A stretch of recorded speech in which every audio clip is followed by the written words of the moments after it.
Right. Get a good hit on the tour. Yeah. Gotta get one last on the douche flute before we start. Right. Yeah, doing my new hazmat training. Fancy. Yeah. I already forgot. Do what they the question still was have asking you? If you're carrying placarded hazmat, they still have you stop every 2 hours or 100 miles and thump the tires? I mean, you have to do that for a flatbed. You have to stop every 150 miles or 3 hours. Oh, for any flatbed stuff? Yeah. I don't know. I mean, I only did dry vans, so. Technically, you're supposed to do it for dry van too. You're supposed to stop every 3 hours or 150 miles and do a load check, tire check. Make sure someone's not about to explode. It's really, realistically, every commercial vehicle is supposed to stop. I think hazmat does stop more often because they're carrying dangerous cargo. When did they start that? I mean, when we were doing placarded hazmat. Recently? Recently, yeah. No, it's a whole new thing. I mean, because I started driving, there was not even a such thing as a CDL. Well, yeah, you had a chauffeur's license, so.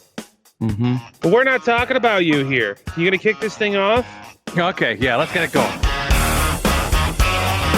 Welcome again to another episode of Drake and the Maestro, Almost Relevant. A peaceful relocation. After the genocide, of course. That's right. Thank our new listeners / viewers from our new outlets there. I'm kind of amazed, especially on Rumble. Wow. Yeah, Rumble's really exploded for some reason. Yeah. I don't know. I don't understand that. Could be the dearth of content on Rumble, and people are just desperate. What? Gee, way to stick the knife in the back so quickly. If I don't do it, someone else will. So why not just get ahead of it? It's going well. Yeah. Well, I noticed there's some Mumble's been pretty political, right? But because most of their content is very political. No, the Rumble app is mostly political because that was started from a political thing. No, say it so. But there's some other things migrating over, like some of the car rescue stuff is showing up there, and we're here, we're there, we're here, we're everywhere. We're everywhere. Yeah, everywhere. So thanks to all the listeners who are. We're also owl exterminators. Yeah. We're Say owl the line. exterminators. There it is. That's one of my favorite jokes. Sorry, had to use the cough button. Oh. Yep, that's right. And for all the trips to all the doctors and all the labs and everything else, I got the flu again or something. There was the one fight I've had with my GP or what do they call him now? Primary care doctor for the longest time. Like, well, we have to come in and see you. I'm doing all right. I don't need to come in there. Get sick, and it was it's like the height and cold and flu season. So I thought doctors were educated. So I come in there. I'm like, listen, you're asking the immunocompromised person to come in, and in the height of cold and flu season, there is so much mucus in your waiting room. The chairs should be covered in plastic. Okay. Yeah, you should be giving out Mucinex as a breath mint. There's a hazmat team standing by to clean it up every 6 hours. What? It's bad. There's so much leaky orifices. Anyway, so we don't want to hear about your leaky orifices. Yeah, so I was fighting with the doctor, and he's like, "Well, I'm not going to renew your meds unless you come in." I'm like, "It's the height of cold and flu season. If I'm sick, I'm not sick now. And I can, all my numbers are good now.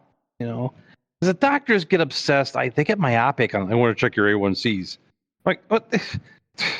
My A1Cs isn't that sauce you can put on steaks? It's A1. Oh, but you're right. This is A1C. Well, so that's your good cholesterol. It's good cholesterol, but it spreads like bad cholesterol. Is that what you're telling me?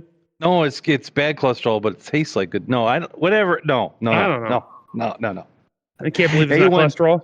A1C is how much sugar is bound to your hemoglobin. So it gives them a 30-day picture of where your blood sugar has been on average, right? So, like someone who's diabetic, really, once you cross the A1C of 4 into the 5 territory, you're diabetic because your sugar's above what they consider normal on average. Oh, But if you're on diabetic medication, Only doctors.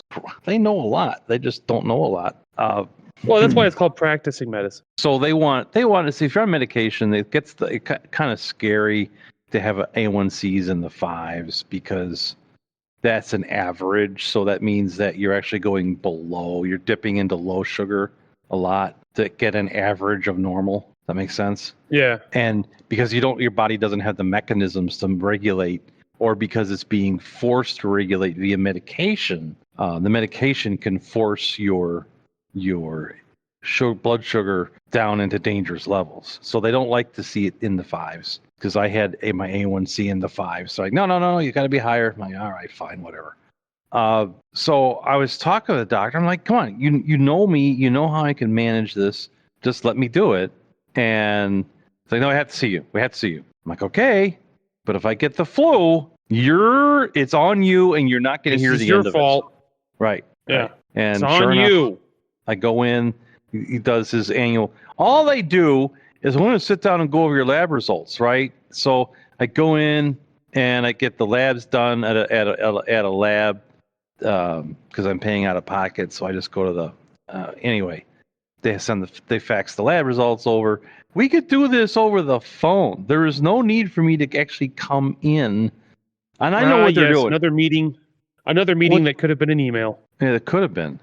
But they want to check you out. They want to make sure that there's no pneumonia going on, or you don't have toes that are turning black, stuff like that. But that could be done at a non-height of cold and flu season interval. And when I was trying to tell them, listen, I'll go get the lab results done, no problem, because I can go to a private lab and it's a 1-to-1 appointment. So I don't have to sit in the hospital waiting room. I don't have to, nothing like that. And then you can just go over the lab results, and then that wasn't acceptable. It had to be in person, right? And so I'll go there, get sick, right? And here we are. And that was my new GP. It was a little better. They all want to see me every 3 months. I'm like, I'm not doing that. I'll be sick permanently, right?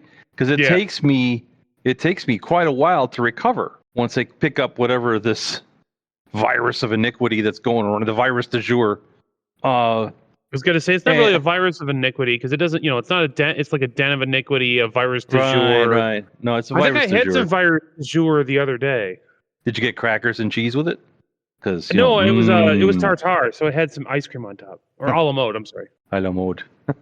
So yeah, so this is the same. So anyway, I got sick. This was a number of years ago. My former primary care guy, and I got sick, and so I called him on his office backline every day to give him an update on my flu. It's like, why are you calling? Hey, by the way, he's was a Filipino guy.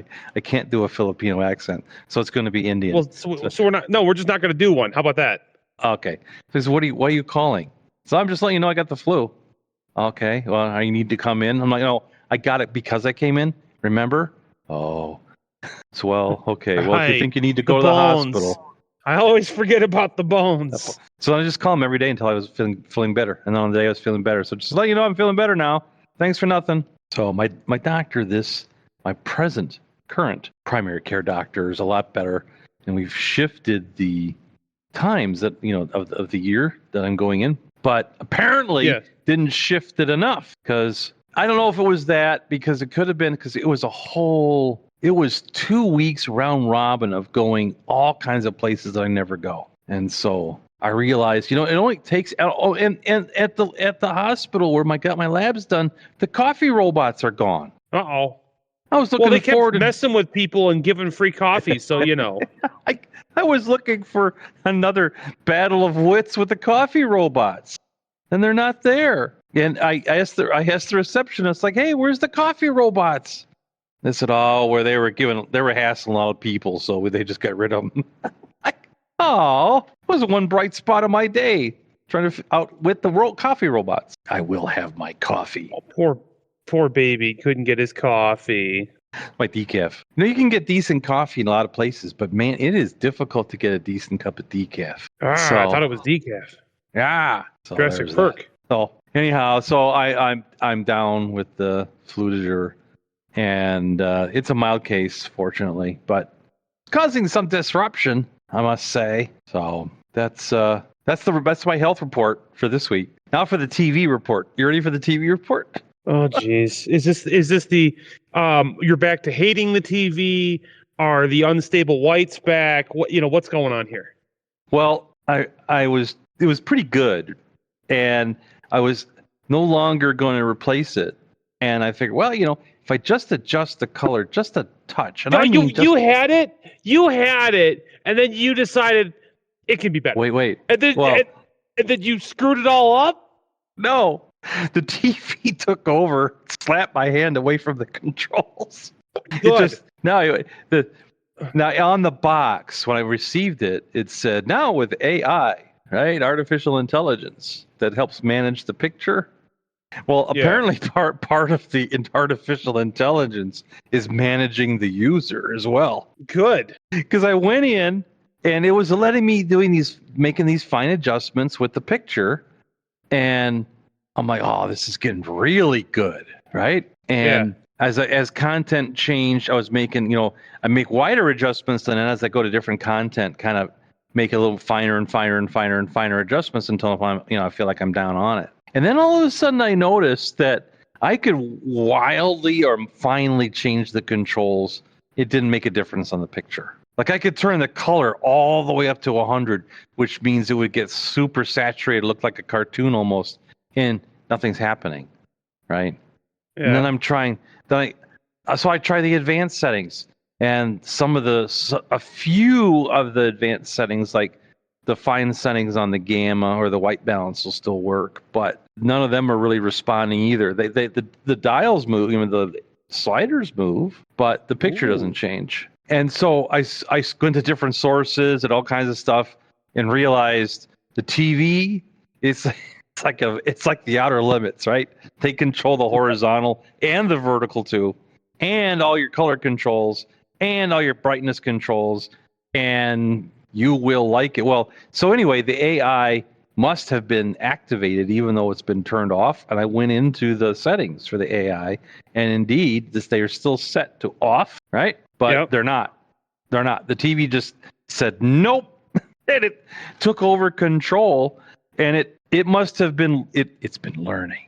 It's learning. It must have been learning what I was looking for, and figured it out. And then it just delivered it because, the picture's marvelous. I got no complaints. Well, then shut up. That's right. And what's interesting is it changes itself for different sources. So I get the same quality picture no matter what the source. It's good. Good. So you can stop complaining about it now. So apparently the coloreds, the unbalanced whites and the detailed blacks and all that worked it out with each other.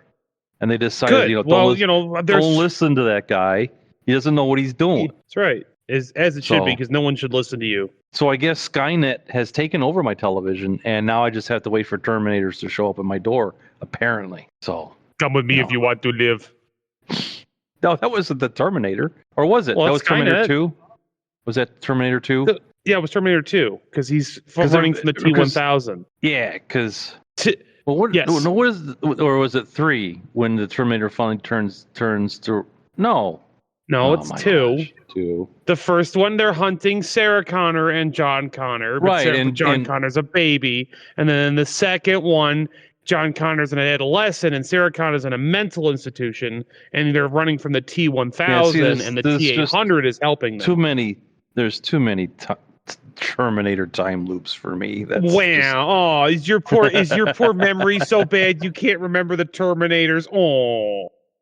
Wow, it's unusually no harsh. Mercy today. Are you having today? Trouble on the road today? No, actually, I'm sitting still. I'm just doing hazmat training. So. Oh, death by PowerPoint. No wonder why you're so cranky. Oh, yeah. It's worse. Okay. It's terrible. It's like 4 hours of PowerPoints and asking questions about stuff that you should really know anyway. Mr. Turtle is putting out his placards. Mr. Hare has decided that a pre-trip is not necessary. Well, are you Mr. Turtle or Mr. Hare? Some say the pre-trip is not necessary, but we don't talk about them. We don't acknowledge. We just do. So that's because since we're on the TV thing, I was watching this. I thought you'd gotten away from the TV thing. I was watching this old news show. New show. If you haven't seen it, it's new to you. Which was I think that was NBC's slogan for a while during the big Yes, it television was. If you writers' haven't strike. seen it before, it's new to you. Yeah. Great.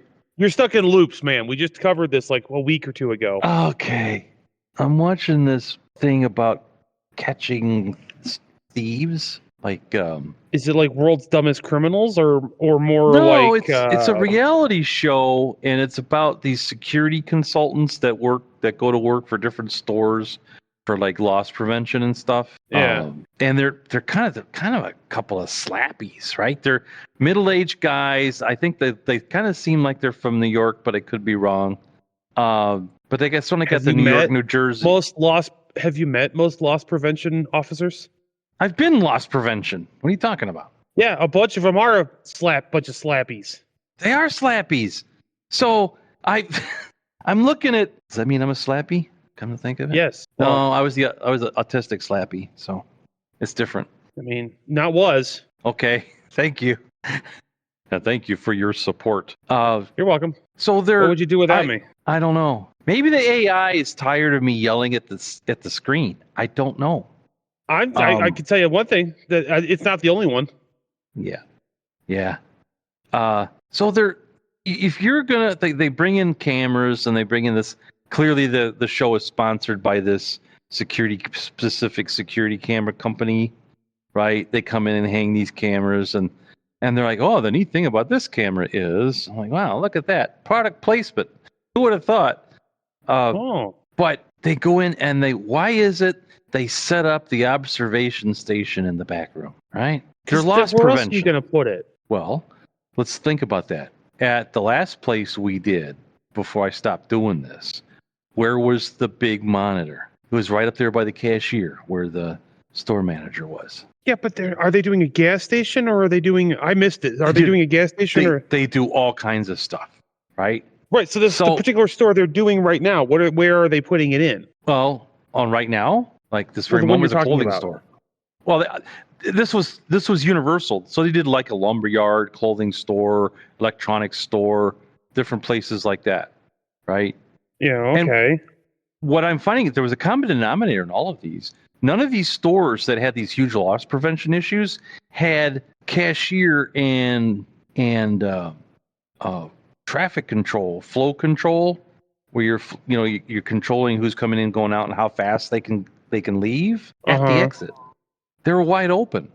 The cashiers were towards the back of the room. Why would you do that? Well, that seems stupid. Or they're in the middle of the room against one wall near the exit. A lot of stores do that too. A lot of stores like malls do that, where they have the cashier at the back of the room. Right. That is like the stupidest thing.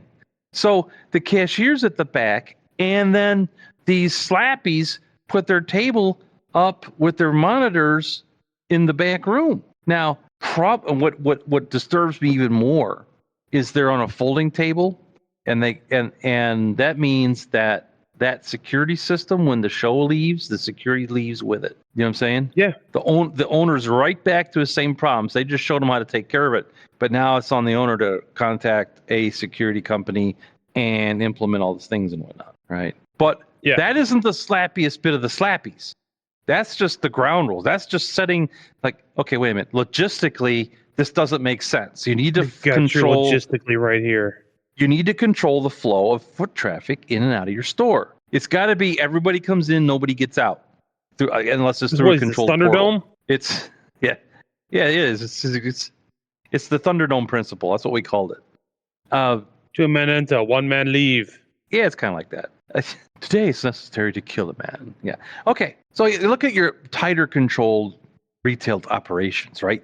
They have a serpentine, so people wait. They have to snake back and forth, and then they have registers right at the exit, and they have a loss prevention agent up front when you're entering, right? Yeah. These places had none of that, and these so-called consultants didn't implement any of that. What they did instead was set up a whole bunch of cameras, have all these cameras on a matrix on a couple of big TV monitor things, right? And then their whole crew sat back watching the cameras, and anything that went on the floor, they had to go running from the back of the store all the way to the front to try to catch the guy. What I think what you're complaining about is that you're too smart for reality television. Well, the problem Because you're missing the point of the show. Okay, it's what The point of the show is to be entertaining. Oh, well, I was entertained. I was also annoyed. Right. So just be entertained. You're not. It's mindless television. Stop thinking about it. No, I can't do that. I'm sorry. Well, it's a TV show.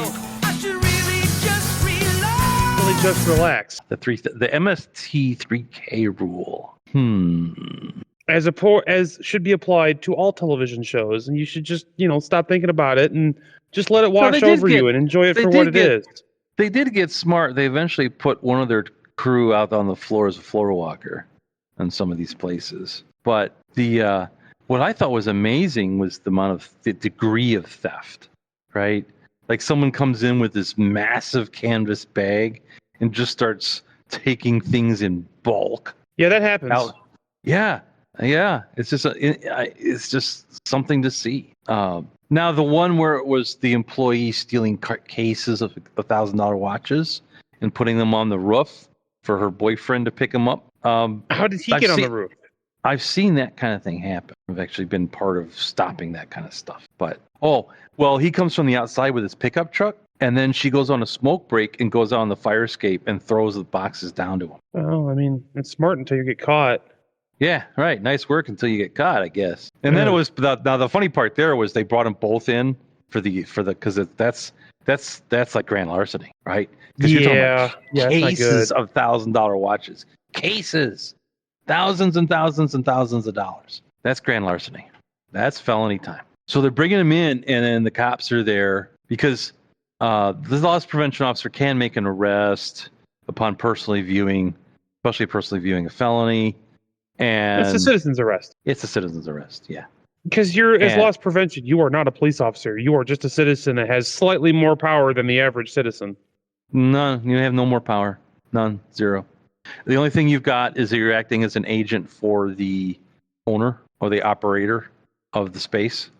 So you have the same amount of citizenry powers that the owner does. Citizenry powers activate. That's right. Quick. Call the Wonder Twins. I powered a bucket of water. No, it's just funny to watch them throw each other under the bus because he immediately throws her under the bus. It was all her idea. It was all her idea. Right. And then she's like, "What?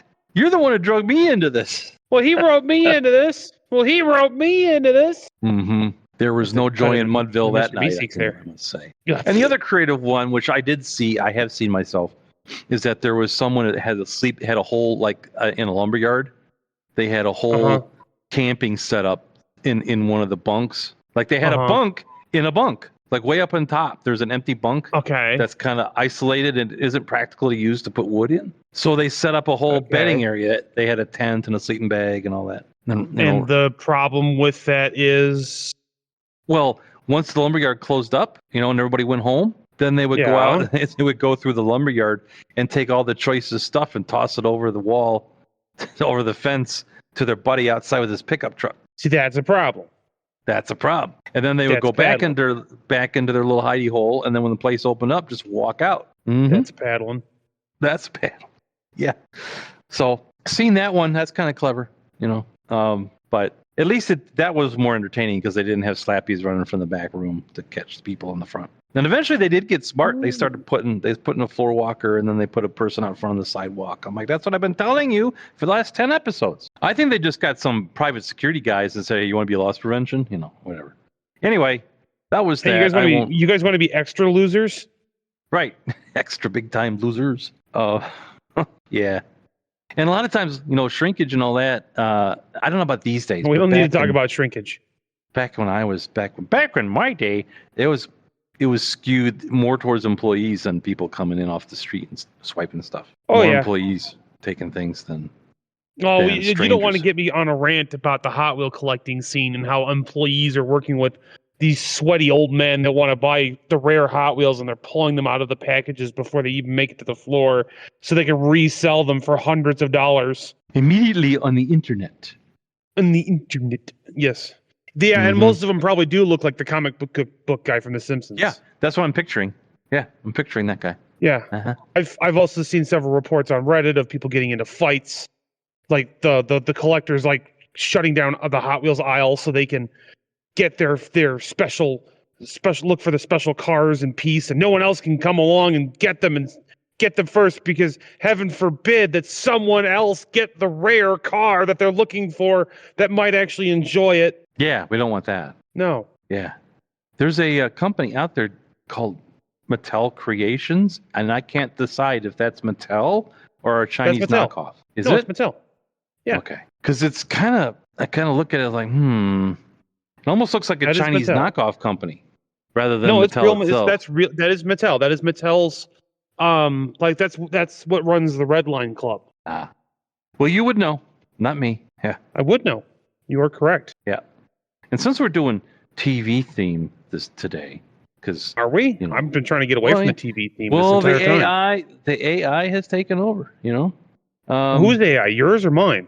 The TV's AI, Skynet. So Skynet suggested I watch this film yesterday because I'm not out and about doing stuff. I a couple weeks out and about, and now I'm like sick. So it's just me and Skynet. Oh. When I'm watching, when you're watching the credits, when you're watching the credits of this film that's suggested by your AI, and it's, you're in for a cinematic treat when the opening credits are, you get some kind of generic, in this case, generic car headlight scene, and and it's got multiple opening movie credits, but it's for the same person, right? So like X Group presents an X Group media production of a story written by X Group, produced by X Group, and starring X. It's like, uh-oh. If it's got a narrator, I'm out. Because, whoa. So it was okay. It was obviously written by this, it was starring one of those wrestler guys, and it was your typical, I've lost everything, time for revenge, kind of, Do you remember the name of the movie? Mm-hmm. Okay. Let me think. Recoil. You said yes, so that you have to think about it? All right. Well, I had to recall Recoil. Recoil? Yeah, it's got that Stone Cold wrestler guy. Stone Cold Steve Austin, like the biggest wrestler ever. Yeah, that guy. Well, I don't know. Is he bigger than Hulk Hogan? Yes. Wow, it's a big dude. He's not literally bigger than he's. As far as star power goes, he's more popular than Hulk Hogan. As far as physical stature, no, he's not bigger than Hulk Hogan. Okay, because but there are other wrestlers that were bigger than Hulk Hogan. I lost Hulk track. Hogan was big in the 80s, in the late 70s, early 80s at the beginning. Yeah. And then Stone Cold kind of took that from him and was the biggest wrestler from all the way from the late 80s all the way through the 90s and into the early 2000s, and still gets a big fan reaction if he shows up now. Yeah. Well, it was interesting. And he's been retired for the last decade. He's driving a Plymouth GNX or GTX Plymouth. Looks like the same GNX. Yeah. It sounds like, and it looks like kind of the same kind of Plymouth that he had restored, because he's like, I guess he's a big Mopar guy. And so on one of my car shows, they were restoring a GNX for. You have car Austin. Shows? Huh? I just like hitting you with the you have friends thing you used to do to me all the time. Still do. What do you mean used to? Yeah, I know. What I thought was interesting, though, the car that he chose to have restored was a GNX, obviously big block, right? 4-speed, all manual everything car. So manual steering, manual brakes. That's not the one that was. That's not the GNX that was done for Goldberg, was it? Big, bald guy, muscular. They're all big and bald and muscular. No. Stone Cold is more average size. Goldberg was a former NFL player. I don't know anymore. All I know was a wrestler guy with the GNX, and this is why I don't share things with you from my generation of memes, because you won't get any of them. Because you're so old. I'm so old. I'm so old. What's worse is I don't care. Shouldn't we auger this thing in before we I don't know. Well, let's auger this baby in then. Yeah, I guess we could. I don't know how much time's passed. I'm stuck in tune in next PowerPoint time. hell here. Oh, we can auger this thing in. If this keeps up, I'm gonna figure out what a Glock tastes like. Put it down. Put it down. With extreme prejudice. Nah. Best line from Major Payne. What happened up here? Major Payne put down the boogeyman in the closet with extreme prejudice. Extreme prejudice. Yeah, great. Yeah, what is our it is. And the clock on the wall says Doctorate denied. No, the clock on the wall says it's time to end this thing. It does. It's already shot itself. Clock on the wall. So clock on the wall says it's 3:00. Thank you for listening. Tune in next time when the maestro says too early for flapjacks. And that's it. Adios. That's what the maestro says. I had something for this. I'm gonna say adios to the listeners. Oh, adios. Yeah, sorry. Arrivederci. Hasta la vista. Adios. Adios, muchachos, caballeros. Will you get out of here? Strange, he left by the balcony. The PowerPoints, they call me. Yeah. Well, you can go back. Turning my brain into mush. You could tell that if someone was go to back. address. I've never stopped. You've been doing PowerPoints this whole time. Yes, and I've still been funny. Well, at least as far as you know. The editing will take care of that. So the editing. The editing. Yeah, actually, AI is running everything for me, right? Because the AI helps.